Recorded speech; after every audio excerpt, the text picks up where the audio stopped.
धर्मनगरी कुरुक्षेत्र में भाजपा संगठन की बैठक के दौरान समाज कल्याण एवं न्यायिक अधिकारिता मंत्री कृष्ण बेदी ने कांग्रेस और राहुल गांधी पर जमकर निशाना साधा। उन्होंने कहा कि कांग्रेस पिछले 11 साल से सत्ता से बाहर है, इसलिए उन्हें पागलपन के दौरे पड़ रहे हैं। इसी पर देखिए हमारी ये रिपोर्ट।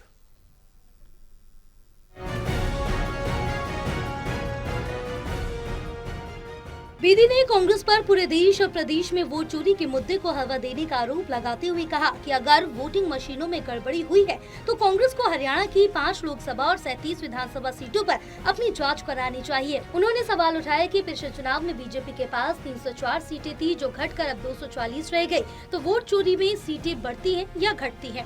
मंत्री कृष्ण बेदी ने कहा है कि बीजेपी 40 साल तक विपक्ष में रही, हार के बाद भी जनता के बीच मजबूती से जाती रही, जबकि कांग्रेस शायद वोट चोरी के डर से अब तक अपना नेता प्रतिपक्ष नहीं चुन पाई।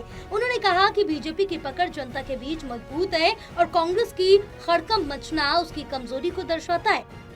पूरे प्रदेश के अंदर और पूरे देश के अंदर कांग्रेस के लोगों ने किस प्रकार से वोट चोरी को लेकर एक हंगामा खड़ा कर रखा है, और बिहार के अंदर तो आज वोटर बचाओ कुछ ऐसी करके कोई कांग्रेस का नेता राहुल गांधी रैली कर रहा है, इस प्रकार की शुरुआत कर रहा है। परंतु मैं आप लोगों से एक बात पूछना चाहता हूँ कि हरियाणा प्रदेश में 10 में से 5 लोकसभा सीटें कांग्रेस ने जीती।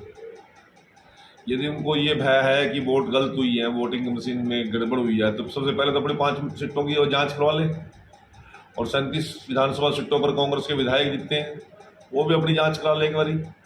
यदि शुरुआत अपने से करनी चाहिए ना। और मैं आप लोगों को बताना चाहता हूँ कि जिस प्रकार 304 सीटों में से घट के भारतीय जनता पार्टी 240 सीटों पे आई, तो उसमें वोट चोरी में वो सीट बढ़ती है या घटती है? ये सवाल मैं कांग्रेस के लोगों से करना चाहता हूँ।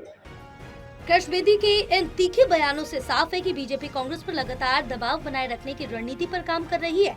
आगामी चुनाव को देखते हुए दोनों पार्टियों के बीच राजनीतिक लड़ाई और भी तेज होने की संभावना है। टोटल टीवी के लिए राजीव अरोड़ा की रिपोर्ट।